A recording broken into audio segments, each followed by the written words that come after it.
Donc le mercredi 1er février, le MNCP a rencontré Monsieur Guilly, qui est le haut-commissaire qui travaille à la mise en place de France Travail et des différentes expérimentations qui en découlent sur les allocataires du RSA pour l'année 2023. Donc, nous avons eu une visio de rencontre avec lui et un de ses collègues sur cette question-là. Donc, les points que nous avons mis en avant, dans la mesure où le MNCP a participé aux commissions qui travaillent à la mise en place de France Travail, en l'occurrence 2 commissions sur 9, une qui portait sur l'accompagnement des allocataires du RSA sur la durée de 15 à 20 heures, l'autre sur les contrôles et les sanctions.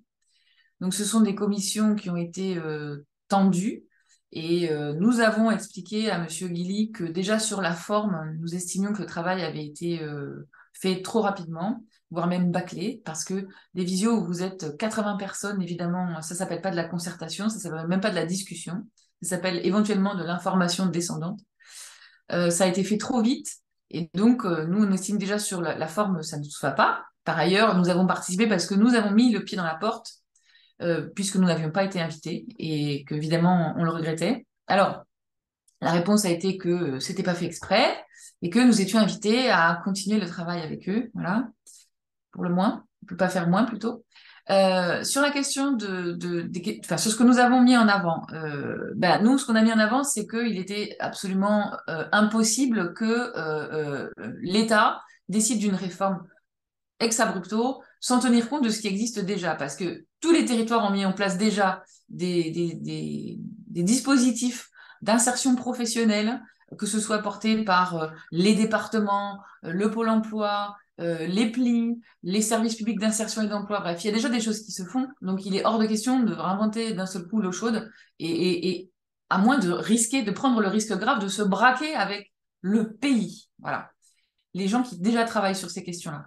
Ensuite, sur la question de l'accompagnement des 15 à 20 heures, bien sûr qu'il n'est pas question de 15 à 20 heures de travail salarié, c'est pas ça l'objet du gouvernement, mais c'est 15 à 20 heures d'accompagnement vers l'emploi, donc ça peut être de la formation, ça peut être de l'accompagnement renforcé, du coaching, etc. Bon, tout ce qui est déjà expérimenté dans le cadre du contrat accompagnement jeune, enfin le SEJ. Euh, le problème, c'est que dans le discours du gouvernement, c'est quelque chose qui est rendu obligatoire, puisque ça conditionne le fait de toucher le RSA. Et nous, on a bien sûr dit tout de suite que c'est impossible de rendre ce dispositif obligatoire, qu'il faut qu'il soit basé sur le volontariat, et qu'il faut tenir compte du fait que quand on sort de chez soi pour aller chercher du travail, pour aller faire une formation, etc., ça coûte de l'argent. Ça coûte de l'argent en garde d'enfants, si on a des enfants, ça coûte de l'argent en essence, si on doit prendre sa voiture, notamment si on vit en milieu rural. Donc, tout ça doit absolument être pris en compte avant d'obliger qui que ce soit à faire quoi que ce soit. Par ailleurs, cet accompagnement, il serait massif parce que quand on parle d'allocataires du RSA, on sait qu'aujourd'hui, une proportion non négligeable n'est pas inscrite à Pôle emploi. Donc, si on oblige tout le monde à s'inscrire à Pôle emploi et à être accompagné, il va falloir énormément d'agents pour faire ça. Donc, notre propos, ça a été de lui dire, si vous êtes exigeant avec les allocataires, soyez-le d'abord avec vous-même. Soyez-le d'abord avec vous-même. Donc, autre chose que nous avons mis en avant, c'est l'accompagnement vers l'emploi. Ça ne veut pas dire aller vers n'importe quel emploi. Il s'agit que les allocataires du RSA ne soient pas les bouches-trous de la problématique actuelle des emplois non pourvus. Non, on ne va pas mettre d'une manière complètement artificielle des allocataires du RSA déjà en difficulté dans des métiers difficiles où les conditions de travail sont difficiles, où les salaires sont trop bas, parce que c'est pour cette raison-là que ce sont des emplois en tension. Donc il est hors de question que les allocataires du RSA servent à boucher ces trous-là dans la maille du travail en France. Euh, Autre question importante, la question de cet accompagnement, il est assorti donc de contrôle et de sanctions. Donc nous, on a bien dit, c'est très important que il est hors de question que le mode de contrôle et de sanction, comme ça a l'air de se profiler, soit aligné sur celui du Pôle emploi. Pourquoi? Parce que celui du Pôle emploi, il est dur. On l'a vu en fin d'année, les stats sont sortis, les radiations, il y en a eu beaucoup plus, une vraie augmentation du nombre de radiations. Donc, quel serait l'intérêt d'aller s'aligner sur un système qui radie parce que radier quelqu'un qui est au RSA, ça veut dire supprimer le tout petit peu qu'a une personne pour survivre. Donc c'est absolument impossible d'aller vers ça, à moins de vouloir une crise sociale majeure. Par ailleurs, le contrôle de la recherche d'emploi, parce que les radiations, elles portent surtout sur les gens qui ratent un rendez-vous. Donc là aussi, c'est un vrai questionnement. Comment on va faire pour contrôler un allocataire qui a raté un rendez-vous pour qu'il se justifie? Voilà, ça nous paraît démesuré et dangereux. Et donc sur le contrôle de la recherche d'emploi, là aussi, nous, on sait par expérience les dégâts que fait le contrôle de la recherche d'emploi sur les gens qui sont inscrits à Pôle emploi aujourd'hui et qui sont en ARE, en allocation retour à l'emploi, parce que un contrôle qui conclut que la personne ne cherche pas assez efficacement, ça finit par une perte d'ARE pendant un mois. Donc là aussi, on supprimerait le RSA un mois aux gens. C'est pas possible d'en arriver là. C'est pas possible, c'est dangereux. Donc voilà, une autre question, c'est que ce contrôle de la recherche d'emploi, sur quel support il va se faire? Sur quel carnet de bord il va falloir tenir? Bon, on sait que dans le cadre du SEG pour les jeunes, qui du coup, en fait, porte cet accompagnement déjà de 15 à 20 heures, un outil a été mis en place, qui est un outil numérique pour suivre sa recherche d'emploi.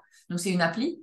Là aussi, nous, on appelle vraiment à une très grande prudence l'utilisation des outils numériques, en particulier pour les allocataires du RSA, soit qui sont en zone blanche, soit qui n'ont pas le matériel nécessaire, soit les compétences nécessaires.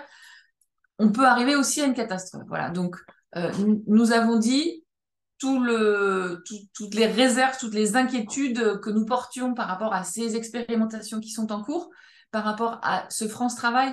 Et donc, bon, alors, est-ce qu'on a été entendu? Ça, c'est pas, ça va être difficile de le dire. On l'a dit très fort, avec beaucoup d'énergie. Derrière, on a donc un haut commissaire qui est dans son rôle, hein, qui tient son truc, qui a pas vraiment l'intention de bouger, qui dit mais il y a une expérimentation, on gardera ce qui marche, on laissera ce qui ne marche pas. En attendant, France Travail va être mis en place en janvier 2024, hein, donc c'est-à-dire juste à la fin de l'expérimentation. Donc voilà, on a beaucoup de questionnements.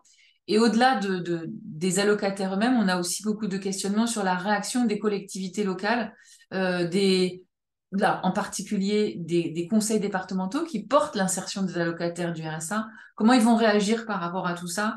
On ne sait pas. On sait que beaucoup, de toute façon, de départements portés par la gauche ont refusé d'aller sur l'expérimentation en estimant que ça n'était pas leur rôle, que c'était d'une réforme dangereuse. Donc voilà, on ne sait pas comment tout ça finira. En tout cas, nous, on a porté notre voix. On a bien dit qu'il était fondamental que les premières personnes concernées soient interrogées sur cette réforme-là, qu'on entende leur voix. Pour l'instant, c'est pas manifeste du tout. Donc ça aussi, c'est une question qu'on a mise en avant face au commissaire, Monsieur Guidi.